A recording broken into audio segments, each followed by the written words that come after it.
আচ্ছা বন্ধুরা, আমরা আজকে ভিভো শোরুমে চলে আসলাম। তো আমার কাছে ক্যাশ আছে, এখানে আছে কত 50,000 টাকার মতো, আর বাকি টাকাটা ব্যাংকে ট্রান্সফার করবো। 1 লক্ষ কত বললেন ভাই? 40,000 1,40,000। মডেলটা একটু বলে দেন না ভাইয়া। 1,40,000 মডেল কতটা?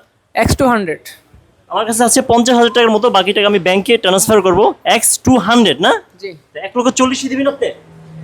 কারণ আপনি যেহেতু আমাদের বড় ভাই মানুষ, ডিসকাউন্ট দিবেন?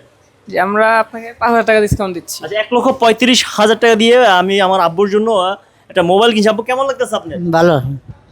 শুধুই ভালো? হ্যাঁ ভালোই। আচ্ছা আচ্ছা, 1,35,000 আফটার ডিসকাউন্ট। আসতে হবে ভিভো শোরুম, অফিসিয়াল শোরুমে সব জায়গায় পাওয়া যাবে, অ্যাভেলেবেল পাওয়া যায় না ভাই। এর সাথে কি কি দিচ্ছেন আপনি? এর সাথে থাকছে গ্লাস, হেডফোন। একটু দেখাই দেন না। সব দেখেন, অল্প করে দেখাই দেন। কোন মোবাইলটা এটা দেখা দেন না ভাই? এটা X200 X200 মিওয়াজ। কেমন লাগছে আব্বা? ভালো। হ্যাঁ, মানে এক্সপেন্সিভ। আলহামদুলিল্লাহ, ইউটিউবের টাকায় আব্বুকে এক্সপেন্সিভ একটি মোবাইল গিফট করলাম। এখানে 50,000 টাকা ক্যাশ দিচ্ছি ভাই, একটু গুনেন ইনশাল্লাহ। টাকাটা গুনেন না প্লিজ। তো বাকি টাকা আমি ব্যাংকে ট্রান্সফার করছি।